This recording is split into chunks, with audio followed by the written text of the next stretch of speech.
It is an absolute scene on Halloween. The crowds, the costumes, the chaos.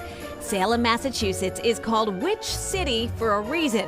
Of course, there's the history of the Salem witch trials, but more than 300 years later, people come from all over the world to take in Salem's magic. I walk around town most days just to take everything in. I'm in awe of this place. While Halloween takes center stage, Salem also has a variety of museums and attractions dedicated to its maritime history. For years, seafarers would import and export goods by way of Salem, making Witch City a cultural melting pot. Kind of hearkening back to those times, we're bringing stories from around the world to the North Shore.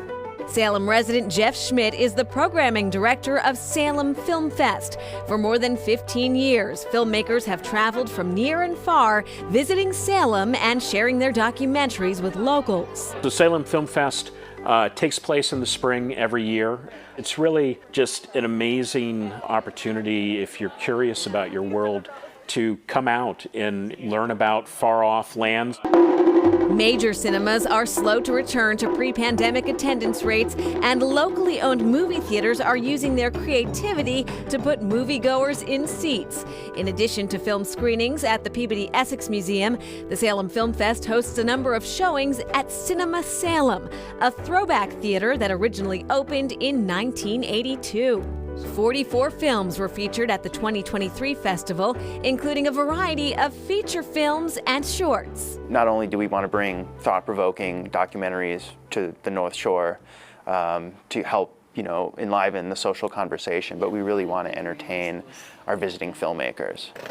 Filmmakers and visitors at the Peabody Essex Museum only need to walk around the corner for something sweet. Kakawa Chocolate House specializes in handmade chocolates. The store honors the ancient ritual of drinking chocolate or chocolate elixirs, says General Manager Holly Robbins. The first application of eating chocolate was a drinking chocolate.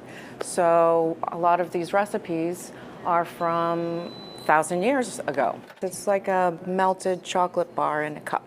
There are only 4 Kakawa shops in the United States.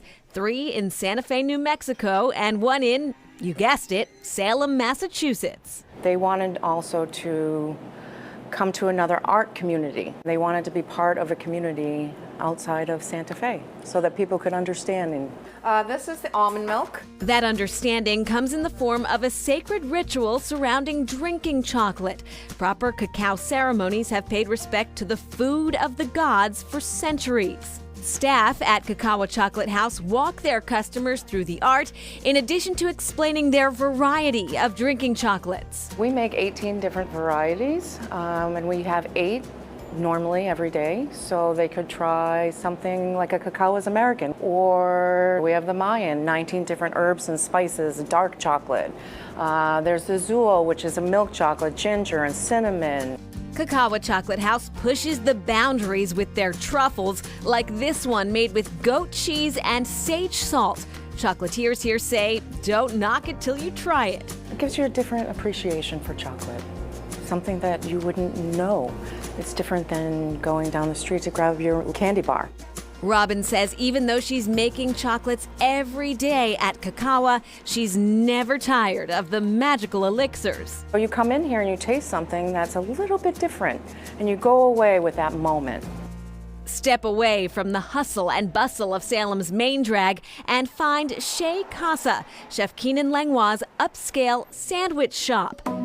Originally from the South Shore, Langlois made the daring move to open his restaurant on the North Shore in 2019. I think that there's a lot more diversity up on the North Shore, and I think that there's just in general more restaurants. Langlois made stops in some of Boston's biggest restaurants, including Sorolina and Hammersley's Bistro, but what called to him were exceptional ingredients and placing them between 2 slices of bread. The menu is very concise, and I chose the items that I did because I think it covers a wide variety of tastes and feelings. The Chez Casa homemade meatball sandwich is just the ticket on a chilly day, but warmer days just might call for the La Tuna sandwich with seared ahi tuna and sweet pepper relish.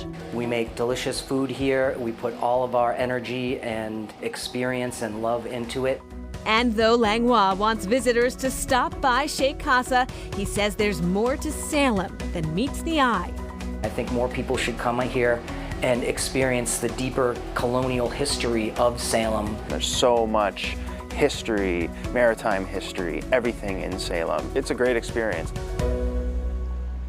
So many familiar faces from Salem as well. Of course, the new Lieutenant Governor, Kim Driscoll. Yes, she is a graduate of Salem State University, and she served as mayor for more than 15 years, the second longest serving mayor in Salem. Her term was scheduled to end in 2026. There will be a special election on May 16th for her replacement. All right, up next, exploring Norwood.